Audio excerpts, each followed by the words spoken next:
जय हिंद। चलिए आज की इस क्लास में हम जो है साइंस का जो क्लास 10th का साइंस है 2013 का पेपर उसका शुरुआत करते हैं। और ये आज क्लास ज़्यादा ही अट्रैक्टिव होगा, तो आप इस वीडियो को देखते रहिएगा पूरा। चलिए शुरू करते हैं 2013 साइंस का। तो क्वेश्चन यहाँ पे पहला क्वेश्चन है, किसी चालक के छोरों के बीच विभवांतर भी प्रतिरोध R एवं प्रवाहित धारा I के बीच संबंध बताइए। बताइए विभवांतर भी धारा I और प्रतिरोध R है, तो इसके बीच क्या रिलेशन होता है? R बराबर V बटा I, या फिर है ना V बराबर I इंटू R। ये कौन सा नियम है? किसका नियम है? ये ओम का नियम है। किसका नियम है? ओम का नियम है। ओम के नियम को याद करने के लिए बताया था, सीधा याद रखना है कि वीर का नियम है। ऐसे करके याद रखोगे तो याद हो जाएगा। तो V बराबर I R हो जाएगा, या फिर R बराबर V बटे I हो जाएगा, है ना। ये I का इधर बटे हो जाएगा ना। उसी तरह से या फिर यदि I बराबर पूछेंगे तो I बराबर क्या हो जाएगा? V बटे R हो जाएगा। ठीक है, V बटे क्या हो जाएगा? R। तो ये आपका रिलेशन हो जाएगा। लेकिन यहाँ ऑप्शन के हिसाब से पूछा है किसके बराबर, तो R बराबर क्या होगा? R बराबर V बटे I, जो कि ऑप्शन जो है यहाँ पे C में दिया हुआ है। तो इसका C हो जाएगा। इसका आंसर क्या हो जाएगा? C हो जाएगा। ठीक है। R का मतलब क्या होता है? प्रतिरोध। ठीक है। अब V का मतलब विभवांतर, I का मतलब क्या होता है? धारा। और ये जो R है प्रतिरोध, तो बताइए प्रतिरोध का मात्रक क्या होता है? सहमात्रक। प्रतिरोध का सहमात्रक क्या होता है? ओम होता है। सही बात है। क्या होता है? ओम होता है। ठीक है, क्या होता है? ओम। और ओम के नियम में किसका मान अचर रहता है? हाँ, ताप का, यानी तापीय प्रतिरोध बोल सकते हैं। प्रतिरोध R का मान क्या होता है? अचर होता है, नियत रहता है, यही कह सकते हैं। ठीक है। तो ये सभी क्वेश्चन जो है पूछे जाते हैं। पूरा क्वेश्चन बैंक जब सॉल्व करेंगे ना तो उसमें देखिएगा। चलिए आगे देखते हैं।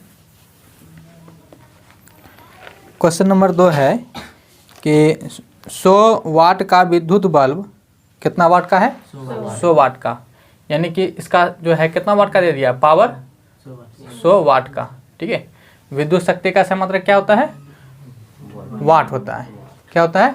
वाट। एक होता है वाट, एक होता है वोल्ट। तो दोनों एक एक अलग अलग अलग। वाट किसका मात्रक होता है? ये आपका शक्ति का मात्रक होता है। और वोल्ट किसका होता है? विभव या फिर विभवांतर का। तो यहाँ पे वाट दिया हुआ, यानी कि ये शक्ति दिया है, विद्युत शक्ति है ना। चलिए ठीक है आगे। और फिर क्या कहा है कि बल्ब जो है 220 वोल्ट का है, यानी कि विभव कितना दे रखा है? 250 है ना, सॉरी मिस्टेक हो गया, 250 वोल्ट का है। ठीक है, ये 250 वोल्ट का क्या हो गया?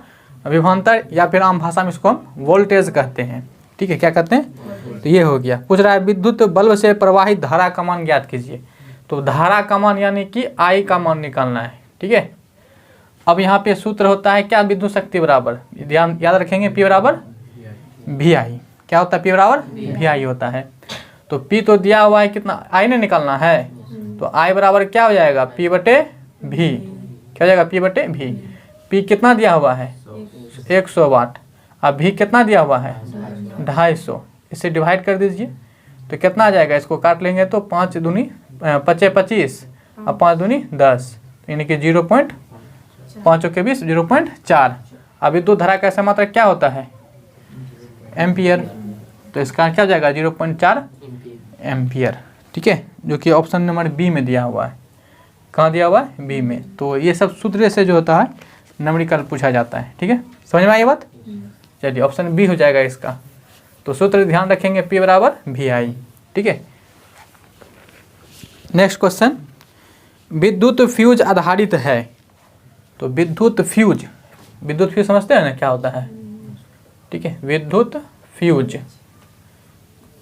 फ्यूज ये किस सिद्धांत पर आधारित है ये बताना है। तो विद्युत फ्यूज क्या होता है? जब घर में बिजली आती है, करंट आती है, यदि धारा जो है ज़्यादा आ गया तो क्या होगा? वो फ्यूज बीच रास्ते से टूट जाएगा, पिघल जाएगा। ठीक है, जिसको हम बोलते हैं कि उड़ गया, नहीं फ्यूज हो गया। तो वो विद्युत फ्यूज जो है किस सिद्धांत पर आधारित होता है? हाँ, ऊष्मीय प्रभाव पर। किस पर? विद्युत धारा के ऊष्मीय प्रभाव पर आधारित होता है। ठीक है। तो क्या हो जाएगा हमारा उष्मीय प्रभाव पर, चाहे विद्युत फ्यूज हो या विद्युत आपका बल्ब हो या हीटर हो। हीटर समझते हैं ना, देखिए हो हीटर, हाँ कैसा होता है, हाँ गोल सा होता है, उसमें आपका स्प्रिंग टाइप का रहता है, वो नाइक्रोम का होता है, ठीक है। तो वो सब किस पर आधारित है, विद्युत धारा के उष्मीय प्रभाव पर, ठीक है। तो क्या हो जाएगा हमारा ऑप्शन ए हो जाएगा, विद्युत धारा के उष्मीय प्रभाव पर। तो ये सभी जो है ध्यान रखेंगे, कौन कौन, विद्युत बल्ब हो जाए या फ्यूज हो जाए या हीटर हो जाए, ठीक है, या आपका जो विद्युत इस्त्री है, इस्त्री मतलब औरत ना है, कपड़ा को करने वाला आयरन, ठीक है, हाँ वो, ठीक है, ये ध्यान रखना, इस्त्री मतलब औरत भी होता है ना, हाँ ठीक है। चलो, विद्युत धारा उत्पन्न करने वाली युक्ति को क्या कहते हैं, जनित्र कहते हैं। क्या कहते हैं, जनित्र कहते हैं। जनित्र मतलब जनरेटर, इंग्लिश में इसको जनरेटर कहते हैं, समझे। चलिए आगे देखें। जब किसी चालक तार से विद्युत धारा प्रवाहित होती है तो गतिशील कण कौन होता है, इलेक्ट्रॉन होता है। यानी कि कोई तार है, इस तार से यदि धारा प्रवाहित हो रहा है तो इसका मतलब क्या है कि वो इलेक्ट्रॉन प्रवाहित हो रहा है। क्या हो रहा है, इलेक्ट्रॉन प्रवाहित हो रहा है, ठीक है। इलेक्ट्रॉन को ई से दर्शाते हैं, प्रोटॉन को पी से, और न्यूट्रॉन को एन से दर्शाते हैं, ये ना, ठीक है। इलेक्ट्रॉन पे ऋण आवेश होता है, प्रोटॉन पे पॉजिटिव आवेश होता है, न्यूट्रॉन पे उदासीन होता है, ठीक है। यानी कि ये उदासीन होता है, न्यूट्रॉन न्यूट्रल है, ठीक है। चलिए, अब विद्युत धारा का ऐसा मात्रक क्या होता है, एम्पियर। क्या होता है, एम्पियर होता है, ठीक है। आगे, जीव द्रव्यमान ऊर्जा स्रोत का उदाहरण कौन नहीं है। जीव द्रव्यमान ऊर्जा का मतलब जो जीव से क्या होना चाहिए, ऊर्जा, किस जीव से आप ऊर्जा प्राप्त कर सकते हैं। जीव द्रव्यमान पूछा है ना, तो कहीं ना कहीं ये जीव से संबंधित होगा, जीव द्रव्यमान ऊर्जा, ठीक है। कहीं ना कहीं किससे संबंधित होना चाहिए, जीव से संबंधित होना चाहिए। और ये पूछा है कौन नहीं है, मतलब इससे संबंधित कौन नहीं है ये बताना है। तो पहला ऑप्शन दिया है कि पेट्रोलियम है, पेट्रोलियम जीव से प्राप्त होता है कि नहीं होता है। पेट्रोलियम कैसे प्राप्त होता है ना, जीवाश्म जो होता है आपका ना, जीवाश्म, पेट्रोलियम क्या है, जीवाश्म ईंधन है। अब ध्यान रखेंगे, जीव द्रव्य ऊर्जा का मतलब ध्यान रखेंगे जीवाश्म ऊर्जा, ठीक है। जीवाश्म ऊर्जा करके आप ध्यान में रख सकते हैं, जीवाश्म ऊर्जा। तो पेट्रोलियम क्या है, जीवाश्म ऊर्जा है। जो भी जीव जंतु होता है, पेड़ पौधा होता है, उसकी समाप्ति के बाद जो पृथ्वी के तल दब जाते हैं, तो सैकड़ों हजारों साल के बाद जो है वो पेट्रोलियम में बदल जाता है, कोयला में बदल जाता है। उसी सब को खनन करके जो है ना, कारखाने में फिर उसको ला करके फिर उसी से जो है पेट्रोलियम पदार्थ बनता है। डीजल उसी से जो है आपका पेट्रोलियम पदार्थ के अंदर की आज क्या जाएगा, पेट्रोल उसी से बनता है, डीजल भी बनता है। यहाँ तक जो गैस प्राप्त करते हैं, चलाते हैं, वो सब भी क्या होता है, उसी से प्राप्त होता है। कोयला जो होता है वो भी वहीं से प्राप्त होता है। तो ये सभी जीवाश्म है, ठीक है। तो यहाँ पे ऑप्शन दिया हुआ है पेट्रोलियम, बायोगैस। तो बायोगैस भी क्या होता है, जीवों से ही प्राप्त करते हैं, जो जीवों का अवशेष हो जाता है, उस गोबर वोबर, ठीक है, तो उसी से ये सब क्या करते हैं, प्राप्त किया जाता है। तो ये भी कहीं ना कहीं जीव से संबंधित हो जाएगा। कोयला भी हो जाएगा। तो आंसर हमारा क्या हो जाएगा, नाभिकीय ऊर्जा। क्या हो जाएगा, नाभिकीय ऊर्जा। तो नाभिकीय ऊर्जा में किसी भी ये जीवाश्म ऊर्जा का हिस्सा क्या है, नहीं है, ठीक है, ये ध्यान रखिएगा, ठीक है। चलिए, तो ऑप्शन हमारा हो जाएगा नाभिकीय ऊर्जा, जो कि सी में दिया हुआ है, ठीक है। आगे देखिए, पवन विद्युत जनित्र में पवन की चाल कम से कम कितनी होनी चाहिए, 15 किलोमीटर पर आवर, ठीक है। पवन ऊर्जा होता है ना, उसमें कम से कम स्पीड इतना है, ये क्या है, स्पीड है, ठीक है, यानी गति कम से कम इतना होना चाहिए पवन ऊर्जा के लिए। पवन ऊर्जा समझते हो, पवन का मतलब क्या होता है, हवा। क्या होता है, हवा, वायु, ठीक है। हालांकि इसका शाब्दिक अर्थ थोड़ा अलग अलग होता है। देखिए, पवन ऊर्जा, पवन चक्की जानते हो, समझो इसको, जैसे ये है, ठीक है, इस तरह से जो है ये टरबाइन होता है लगा हुआ, समझे कि नहीं, घूमने के लिए। देखा होगा कहीं। तो ये जो होता है आपका, जब वायु इससे टकराता है तो ये क्या करेगा, इस तरफ घूमेगा, वही ना घूमेगा। जब ये घूमेगा तो नीचे में जो होता है यहाँ पे मोटर लगा देते हैं, ठीक है। यहाँ से ये जो होता है इससे कनेक्ट होता है, जब ये घूमेगा तो ये क्या करेगा, इसमें मोटर लगा हुआ है तो ये मोटर घूमने लगता है। अब मोटर के घूमने से जो होता है आपका ऊर्जा प्राप्त होता है, ठीक है। उस ऊर्जा को जमा करके फिर सप्लाई कर दिया जाता है। तो यही आपका क्या हो गया, पवन ऊर्जा। इसमें कम से कम कितनी स्पीड होनी चाहिए ऊर्जा प्राप्त करने के लिए, 15 किलोमीटर पर आवर, इतनी स्पीड होना जरूरी है, ठीक है। ये कह रहा है पवन ऊर्जा जनित्र में पवन की चाल कम से कम कितनी होनी चाहिए, 15 किलोमीटर पर आवर, यानी कि हवा जो है 15 किलोमीटर पर आवर से वहाँ पे बहता होना चाहिए। इसीलिए ये चीज़ जो है हर जगह पे नहीं लगा सकता है। यदि हम लोग यहाँ पे लगा देंगे घर में तो वो कोई काम नहीं आएगा, ठीक है। वो मेला में देखे होंगे बच्चा के वो मिलता है इसी तरह का, है ना, घूमते रहता है कि नहीं, तो बस वही काम आएगा, ठीक है, घुमाने के लिए, मनोरंजन के लिए, ऊर्जा प्राप्त नहीं कर सकते हैं, ठीक है। देखे हो ना, वो जो मार्केट से भी खरीद के लाते हैं तो उसको भी फूक फूक के चलाना पड़ता है कि नहीं उड़ता है तो पवन में फूक फूक के चलाता है बच्चा सब। तो जब खिलौना ही नहीं चल पा रहा है तो ये कहाँ चलेगा चलेगा।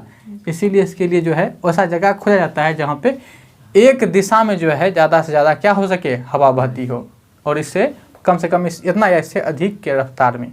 तो जो आपका मरुस्थलीय सब जगह पे होता है, खासतौर पे राजस्थान में आपको ये देखने को अधिक मिलेगा, ठीक है। समझ में आएगी नहीं, ठीक। निम्नलिखित में से कौन सा उत्पाद लेड नाइट्रेट को गर्म करने पर प्राप्त होता है। लेड नाइट्रेट को गर्म करने पे कौन सा गैस निकलता है, NO2 निकलता है और आपका O2 निकलता है, ठीक है। NO2 और O2, लेड नाइट्रेट, ठीक है। लेड मतलब क्या होता है, शीशा। किससे, शीशा का संकेत क्या होता है, Pb, और नाइट्रेट का NO3, ठीक है। और इसी दोनों को मिला देंगे तो क्या बचेगा, PbNO3 बन जाएगा। इसी को जब गर्म करेंगे, क्या करेंगे, गर्म करेंगे तो कौन सा गैस निकलेगा, NO2 निकल जाएगा और O2 निकलेगा। समझ गए बात को, चलिए। अच्छा, ऑक्सीजन, यहाँ O2 का मतलब ऑक्सीजन गैस हो गया। तो ऑक्सीजन गैस वायुमंडल में कितना प्रतिशत पाया जाता है पता, 0.03%, 0.03,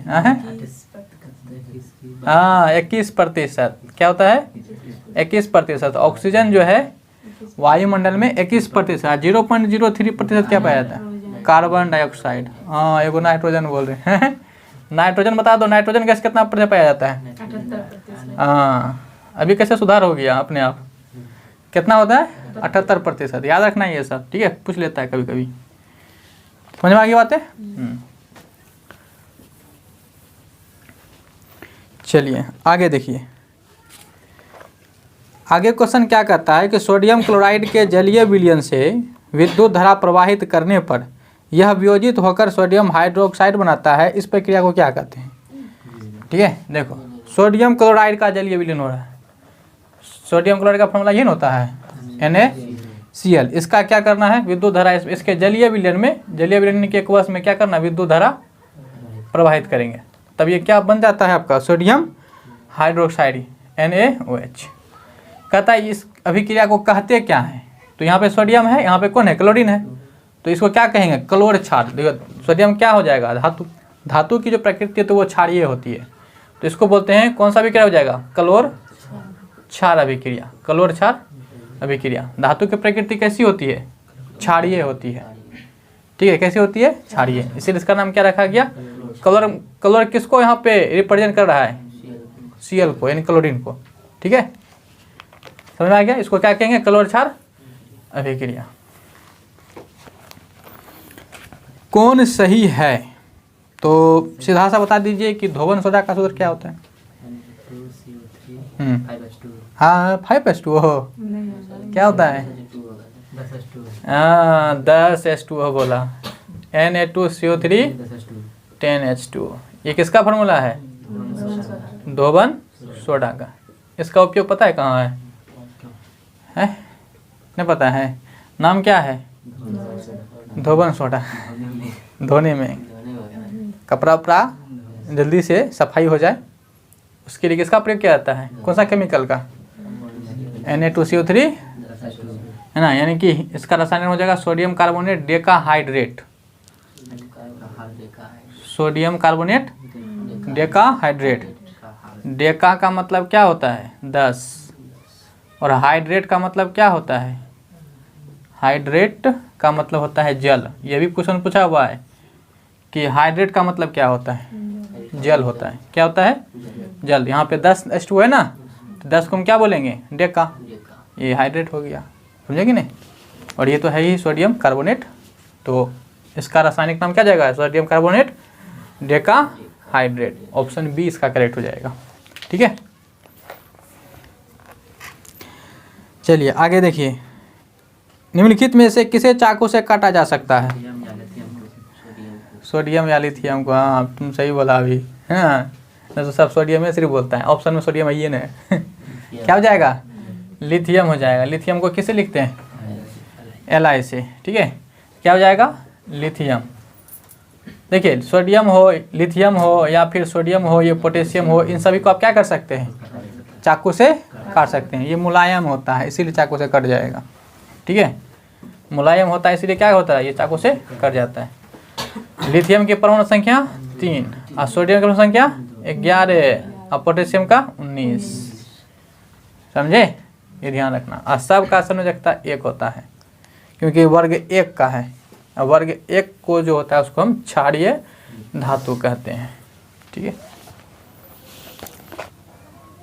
निम्न में से किस हाइड्रोकार्बन में 3 आबंध होते हैं। ठीक है, कितना आबंध होते हैं, 3 आबंध होते हैं। पहला ऑप्शन देख लो है CH4, दूसरा ऑप्शन दिया हुआ है C2H6, तीसरा ऑप्शन दिया हुआ है C3H4, और चौथा दिया हुआ है C3H8। ठीक है, ये दिया हुआ है। अब इसमें से जो है कौन क्या है, ट्रिपल बॉन्ड वाला है। 3 आबंध मतलब ट्रिपल बॉन्ड बनाना चाहिए। तो फार्मूला ध्यान रखना। ठीक है, क्या याद रखोगे, फार्मूला जो है यहाँ पे याद रखना। जो सिंगल बॉन्ड होता है, सिंगल बॉन्ड यानी कि ये इस तरह का, इसका फार्मूला क्या होता है, CnH2n प्लस का 2, यानी कि दुगना जितना कार्बन है उसके दुगना से 2 अधिक है, इसका मतलब वो सिंगल बॉन्ड है। ठीक है, इस सिंगल बॉन्ड को जो है एल्केन कहते हैं। क्या कहते हैं, तो सिंगल बॉन्ड यहाँ चिन्ह रहने देते हैं, यहाँ लिख देते हैं क्या, एल्केन। और एक होता है आपका एल्कीन। क्या होता है, एल्केन, जो कि डबल बॉन्ड होता है। इसका फार्मूला क्या हो जाएगा, CnH2n। बस समझ गए, यानी कि सिर्फ जितना कार्बन है उससे तो दुगना है तो वो एल्कीन है, यानी कि डबल बॉन्ड वाला है। तीसरा होता है आपका एल्काइन।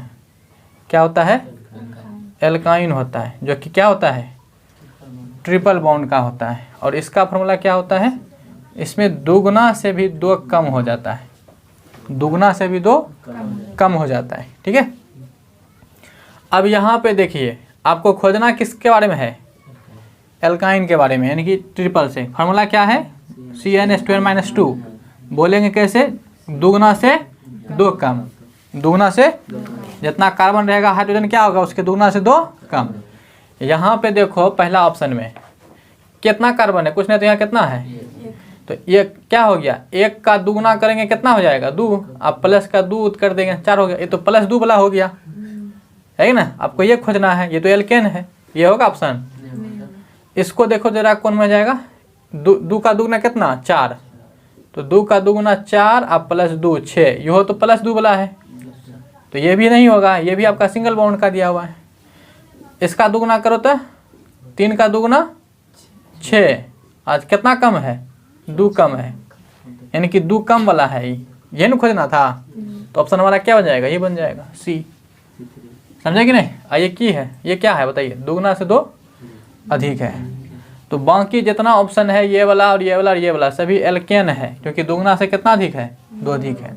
हमको खोजना था दुगना से 2 कम था, जो कि ऑप्शन क्या हो जाएगा हमारा, ऑप्शन C में हो जाएगा। समझ में ये बात, ये फार्मूला ध्यान रखते तो बन जाएगा, कैसा भी बन जाएगा। यही पूछ देता कि डबल बॉन्ड वाला, तो इस फार्मूला को खोजते। समझे कि नहीं, समझ में आई बात। चलो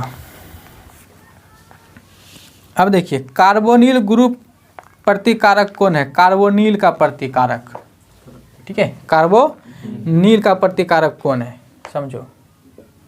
कार्बोनिल बता सकते हो कोई? CO2। ऑप्शन देखो क्या सब है ना। अब मान लिया जाए कि ये दिया हुआ है, बोलो ये है कार्बोनिल का। अब ऑप्शन जो है आपके पास ये दिया हुआ है, ठीक है, ये होगा? अच्छा नहीं होगा, कोई बोल रहा है होगा, कोई बोल रहा है नहीं होगा। बता दो ये हो जाएगा या फिर ये हो जाएगा, बता दो। हाँ ये हो जाएगा, समझे कि नहीं। ये जो है आपका एल्डिहाइड है, ये क्या है?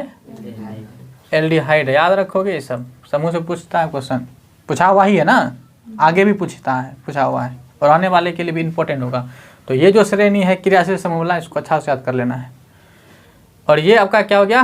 कार्बोनिल का हो गया। इसकी संरचना करोगे तो C डबल बॉन्ड O, और ये जो है ना दरअसल सिंगल बॉन्ड है इस तरह का, ठीक है, ऐसा करके दे दिया है जगह के लिए कमी के कारण, लेकिन संरचना करेंगे इसका इस तरह से होगा।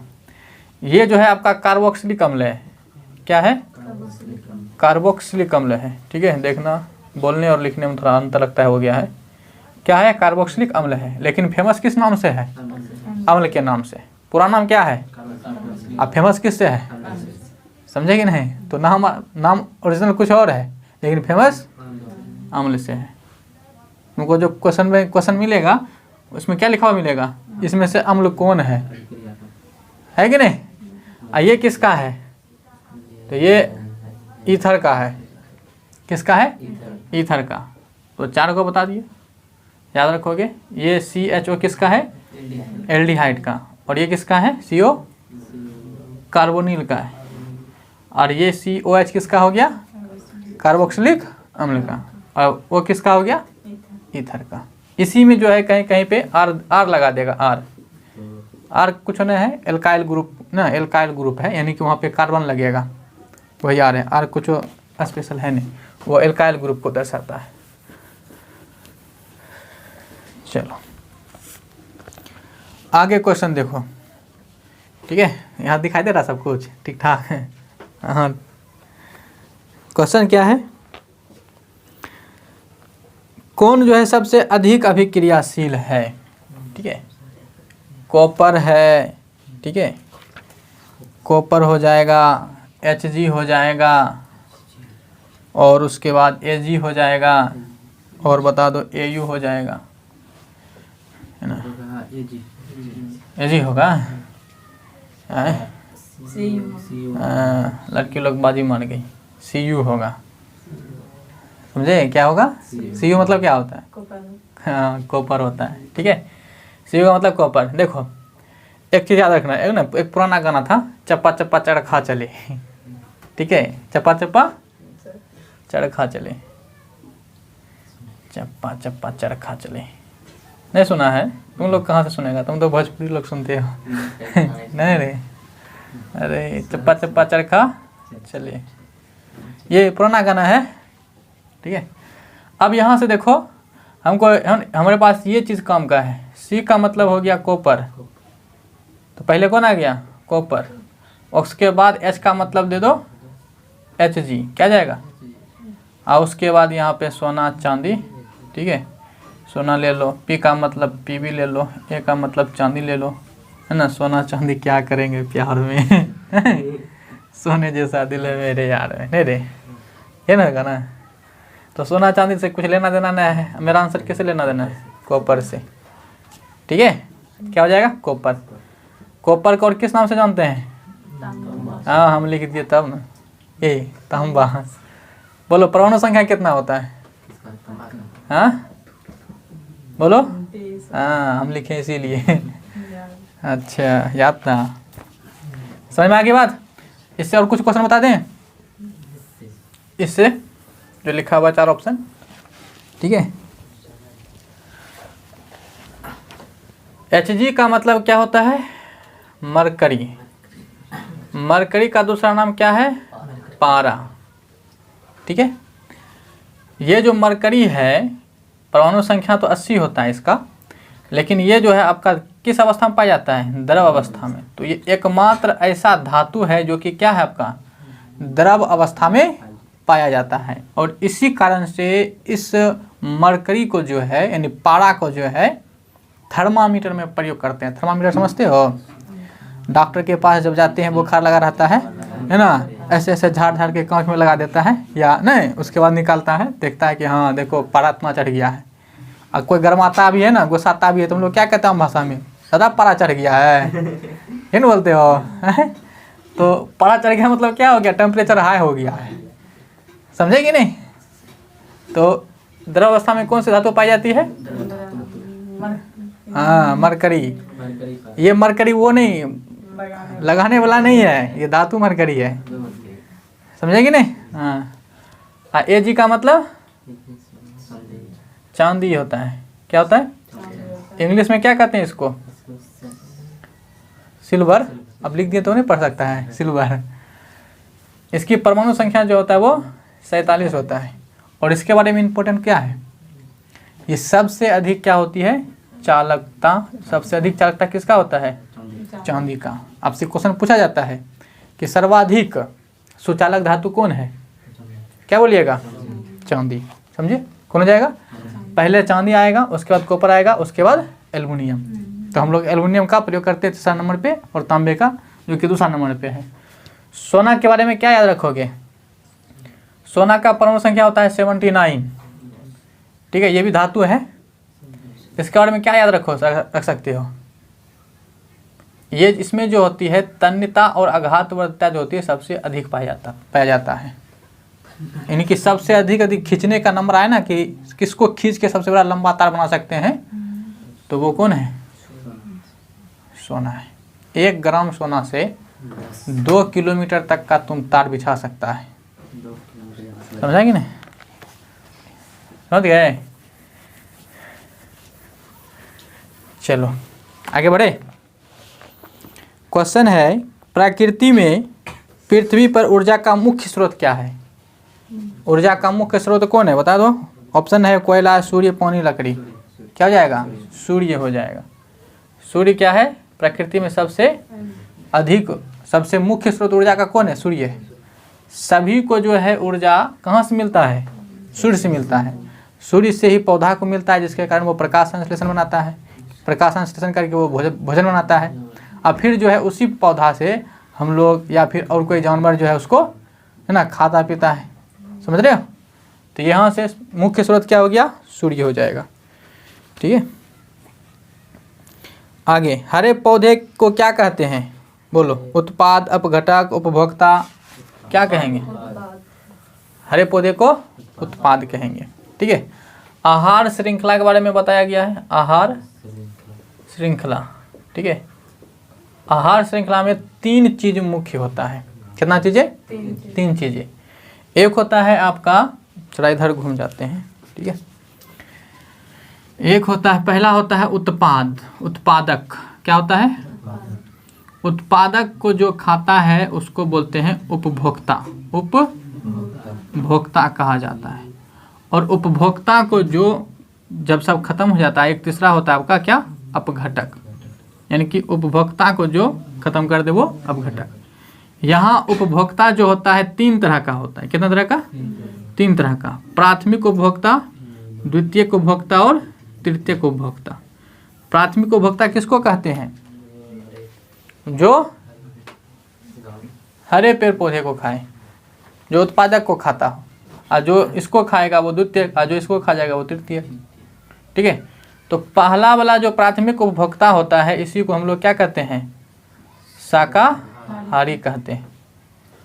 शाकाहारी, जैसे कि गाय हो गया, गाय, भैंस या बकरी। अच्छा ये बात बताओ, किसी का बकरी मछली खाती है? खाती है, देखो। ठीक है, लेकिन बकरी क्या है?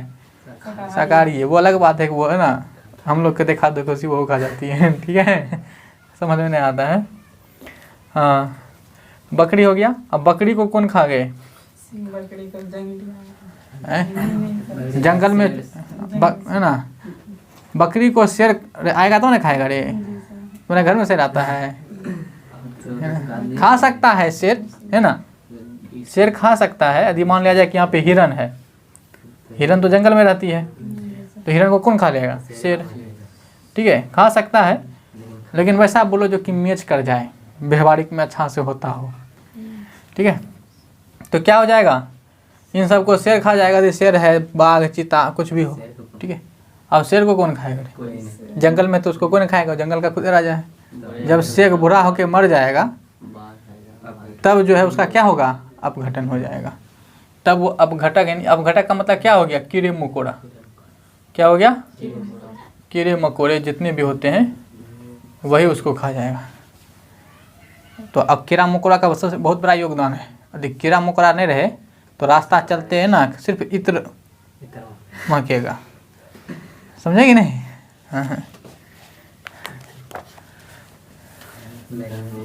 हाँ, लगाने का जरूरी नहीं है, वो चलता है ना। क्या चल रहा है? फोग। नहीं, सब फोग में है ना, फॉरगेट हो जाएगा।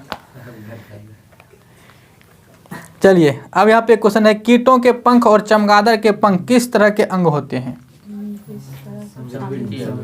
समवृद्धि। ठीक है, क्योंकि कीट का पंख भी उड़ने का काम कर रहा है, चमगादड़ का पंख भी उड़ने का। नहीं, कार्य क्या है? समान है। ज़्यादा इसमें दिमाग पच्ची है ना, माथा पच्ची नहीं करेंगे। कार्य यदि समान है, ठीक है, तो वो समवृद्धि हो जाएगा। क्या हो जाएगा? समवृद्धि। और कार्य समान क्या है? नहीं है। ठीक है, यदि कार्य समान नहीं होगा तो इसका मतलब क्या समान होगा? उसका अंग यानी संरचना एक जैसा होगा। संरचना क्या होगा?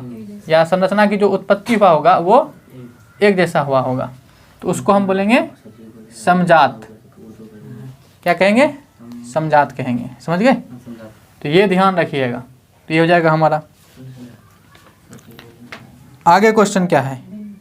भोजन का पाचन किस प्रकार की अभिक्रिया है?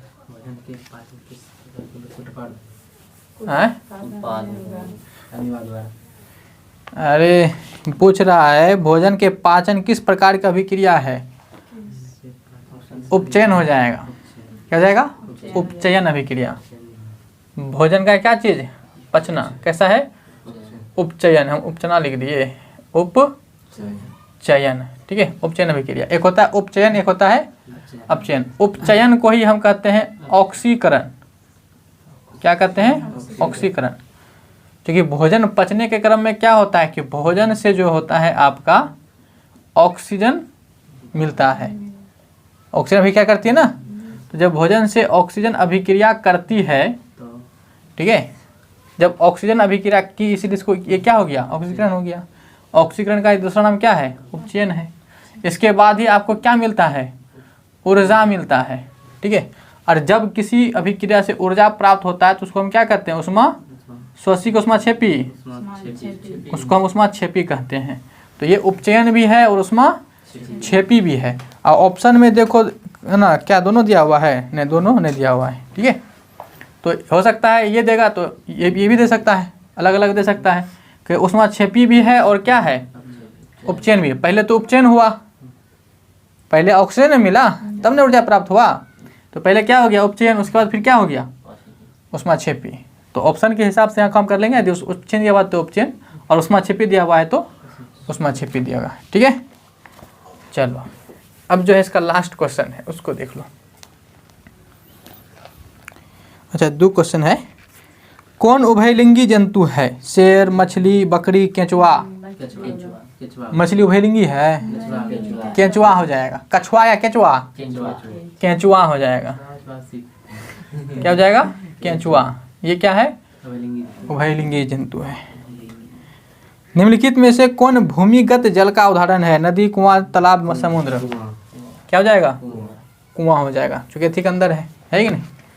समझ में आई बात है? कोई दिक्कत? चलो, अब 2000 अगली बार क्या करोगे? 14 का देख लेंगे कि कोई दिक्कत। अब ऑनलाइन वाले को दिक्कत हुआ हो तो कमेंट करके बता दीजिए। वहाँ के चैनल पे नया है तो सब्सक्राइब करके बेल आइकन दबा दीजिए, है ना। आप वीडियो को लाइक कर दीजिए और क्या कर दीजिए? शेयर कर दीजिए। मिलते हैं अगली वीडियो में।